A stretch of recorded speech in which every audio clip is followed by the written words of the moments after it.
ఇది అడ్రస్ చేయాల్సిన విషయం అండి. రైట్. అంటే టాక్సిక్ రిలేషన్స్లోకి వెళ్లకుండా ఉండాలి అంటే ముందు నుండి ఎటువంటి పాత్ర కుటుంబ సభ్యులది ఉండాలంటారు? మరోవైపు వన్స్ టాక్సిక్ రిలేషన్లోకి వెళ్ళి ఇబ్బందులు పడుతూ గుర్తించి బయటకు రావాలి అనే వారికి ఎటువంటి సొల్యూషన్ ఉంటుంది? ఎటువంటి జాగ్రత్తలు తీసుకుంటే బయటకు రావచ్చు అంటారు? ఇది చాలా మంచి విషయం అండి. యాక్చువల్గా మన కుటుంబం నుంచి ఎలా అంటే, మన కుటుంబంలో మనీ ట్రైన్ చేసేది, అమ్మ మంచి విషయాలు మాట్లాడు, ఎవరిని హర్ట్ చేయదు, ఎవరిని హామ్ చేయదు, ఎవరైనా ఏమైనా అంటే కూడా కొంచెము తలదించుకొని రా, ఓకే, సో ఎక్కువగా ఎవరి మీద ఫైటింగ్కి వెళ్ళొద్దు, ఇవి చెప్తారు మన కుటుంబంలో. మంచిగా ఉండాలి, అత్తగారింటికి వెళ్ళినా లేకపోతే మనం బయటికి వెళ్ళినా మంచి విషయాలు చెప్తారు, ఓకే, మంచిగా ఉండమనే చెప్తారు, రైట్. సో ఈ మంచి వాళ్ళందరూ ఎవరైతే ఉన్నారో 50% ఎడ్యుకేషన్ అన్నట్టు. నువ్వు మంచిగా ఉంటే ఎదురుగా వాళ్ళు కూడా మంచిగా ఉన్నప్పుడు బ్యాలెన్స్డ్, ఏం జరగదు. నువ్వు మంచిగా ఉన్నావు, అవతల 50% నెగిటివ్గా అటాక్ చేసే వాళ్ళు ఉన్నారు. ఓకే, ఏంటప్పుడు ఆ ఎడ్యుకేషన్ జరగట్లేదు ఇంటి నుంచి.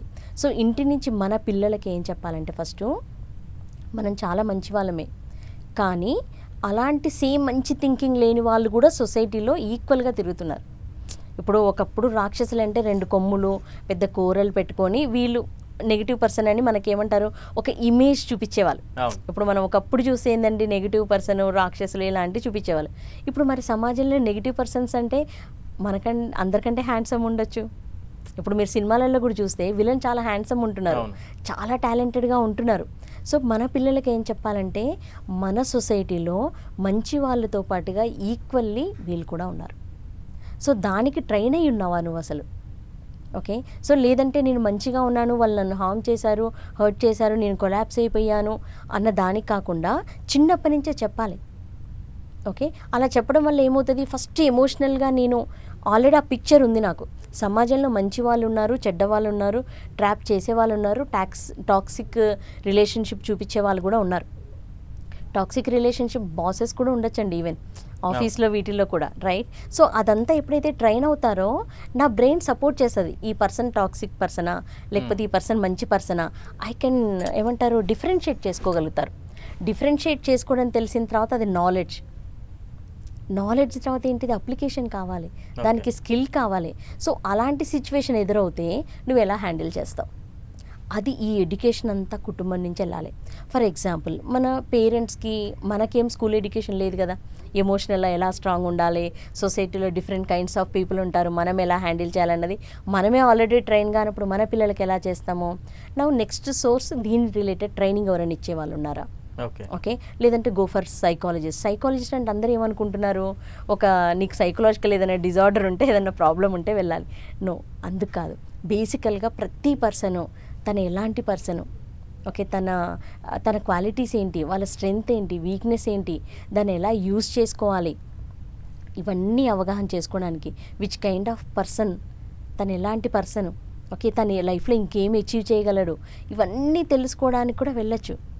బట్ సొసైటీ స్టిగ్మా ఉంది, ఓకే, సైకలాజికల్గా పీక్ లెవెల్లో పిచ్ వస్తే కానీ ఎక్కడికి వెళ్ళకూడదని, ఆ స్టిగ్మాతో కూడా చాలామంది వెళ్ళట్లేదు. బట్ అందుకనే ఫస్ట్ స్టెప్ ఫ్యామిలీ ఎప్పుడైతే చేయలేకపోయిందో హెల్ప్ సీకింగ్ నేచర్, అంటే ఆ పర్టికులర్ ఏరియాలో ఎవరు ఎక్స్పర్ట్ ఉంటే వాళ్ళ దగ్గరికి వాళ్ళ పిల్లల్ని పంపించి సొసైటీ పట్ల కూడా ఎడ్యుకేషన్ ఉండాలండి. ఎందుకంటే దీనికి హెల్త్ అంటే ఫస్ట్ డెఫినేషన్ అందరికీ అర్థం కావాలి. హెల్త్ అంటే మనది ఏంటి, ఫిజికల్గా ఫిట్గా ఉండడం హెల్దీ అందరికీ, రైట్. బట్ యాక్చువల్ డెఫినేషన్ ఏంటిది, సైకలాజికల్గా ఫిట్గా ఉండాలి, ఫిజికల్గా ఫిట్గా ఉండాలి, సోషల్లీ ఫిట్ ఉండాలి.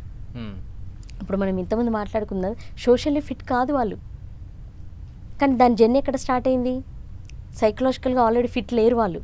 సో ఓవరాల్గా ఈ 3 అంటే ఈ ట్రయాంగిల్ ఉన్న పర్సన్ హెల్దీ పర్సన్, ఫిజికల్గా ఫిట్గా ఉండి చూడడానికి హ్యాండ్సమ్గా ఉంటే నాట్ హెల్దీ, ఓకే. ఈ 3 ఉంటేనే హెల్దీ పర్సన్ అంటారు. సో కాబట్టి హెల్త్ అన్న దాంట్లో కూడా ఏం చెప్పారు, ఎమోషనల్ స్కిల్స్ కూడా నేర్చుకుంటేనే హెల్దీ, ఓకే. ఎటువంటి సిచ్యువేషన్ హ్యాండిల్ చేయగలగాలి, అండ్ యాంటీ సోషల్ బిహేవియర్ ఉండకూడదు. లైఫ్లో నువ్వు ఏదైనా అచీవ్ చేస్తున్నావంటే సోషల్ నార్మ్స్కి ఎగెన్స్ట్గా ఉండకూడదు. యాజ్ పర్ సోషల్ నార్మ్స్ మనం ఏదైనా సాధించవచ్చు. అప్పుడు సొసైటీ సపోర్ట్ చేస్తుంది, ప్రతి ఒక్కరు సపోర్ట్, ఇదంతా ఎడ్యుకేషన్ ఫ్యామిలీ నుంచి వెళ్ళాలి. రైట్.